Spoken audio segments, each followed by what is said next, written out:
is being sold. Duckies. It's being sold. You hear that? And I'm gonna stop my horrendous fake northeastern accent. God, that was bad. I know it's supposed to be bad, because I'm wicked smart.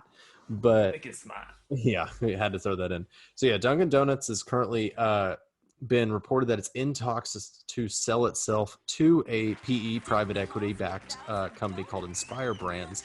So Inspire currently owns chains like Arby's, B Dubs, Sonic, and Jimmy John's. So what do we quick reaction? What do we think of them adding Dunkin' to the old portfolio there, considering that they already have the meats, the wings, the two guys sitting in the convertible outside the Sonic, and Freaky Fast Delivery with Jimmy John's.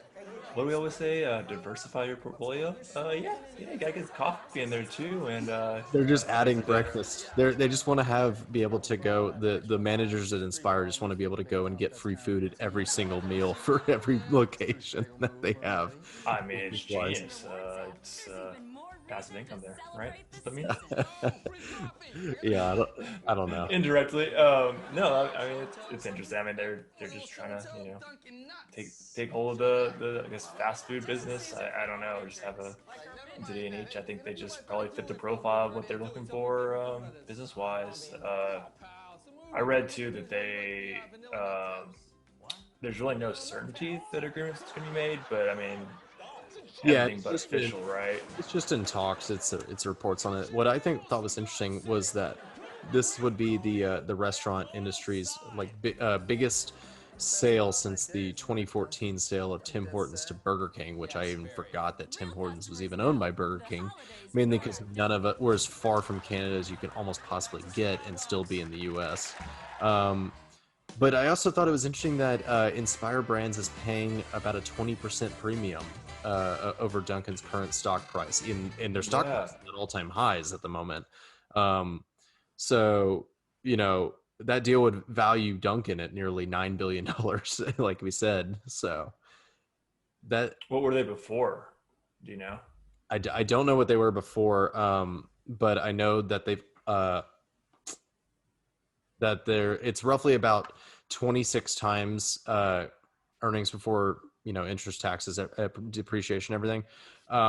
It actually makes it more of an expensive sale than what Krispy Kreme was to their now German owner. Wow. So 26 times that it is pricey, and they're like, that leads to the 20% premium overpay. What do you think about the fact they're paying a premium in the middle of a pandemic where sales were down 19% last quarter?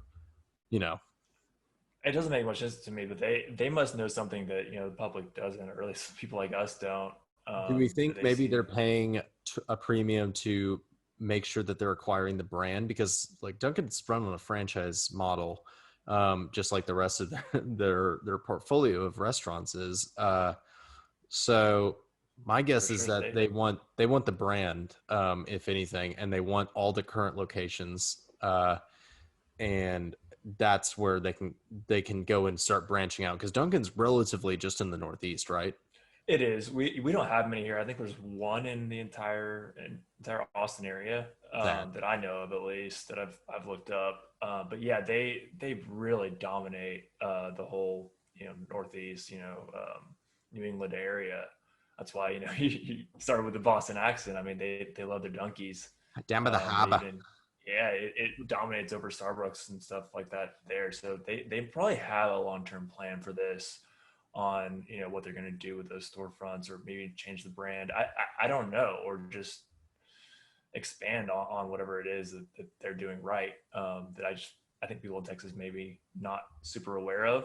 Um, I think but a yeah, lot of people I are think aware of Dunkin'. I think a lot of people are, at least down here, are aware of Dunkin'. I mean, just aware of like how well they do business and how popular they are. I think yeah, we know what Dunkin' is. I mean, you see them at the store all the time, selling their coffee Yeah, coffee we grounds and also stuff. we saw them do their partnership with Snoop Dogg and Beyond Meat too. They were one of the first to hop on the Yeah, Beyond Meat train with one of their breakfast sandwiches. I like it when I do see a Dunkin' as just a change up from the old S Bucks, from the Starbucks. yeah. That's how I view it. Whenever I get a chance I don't think I've ever eaten at one, but just to get coffee from. Yeah, their That's kind of coffee's honestly good. it. And then the Financial Times also said that they were looking at going into the Midwest and West Coast specifically, with using having being a part of Inspire Brands. They were going to use their expertise and help to do that. So it's not just, may not necessarily come down here anytime soon, but they're looking to go national. So more so Right. than they already are. And like with their sales down 19% in quarter two, like that, I know that sounds bad, but Everybody's really, if down, you you think know. about it, no, if you think about it, that's not a lot at all, especially for a coffee shop where people use that on their commute Yep. to work when When they're not commutes don't commuting exist, and they're yeah. still getting donkeys. Like that's pretty impressive. And I know down 19% as a red flag normally, but in this case, it's probably a good sign. People have an addiction to it and they like it. It's part of their daily routine, and they probably looking to capitalize on that and maybe expand in a certain way that they have a plan. Yeah. So back in the heart of the pandemic after Starbucks, I mean, I guess we're still in it, but a few months in, we'll say, Starbucks, when they started to reopen more, people used Starbucks was not, like you just said, a daily commute activity, not just part of the day. It became an event during the day. Hey, let's go to Yes. Starbucks because we're bored and have nothing else to do, and we can go, and we want to go just to go. And I think Dunkin' Donuts probably benefited from the same, event sharing, I guess we'll call it. Do I wonder if Dunkin' Donuts has drive-throughs across their? Oh, I'm sure.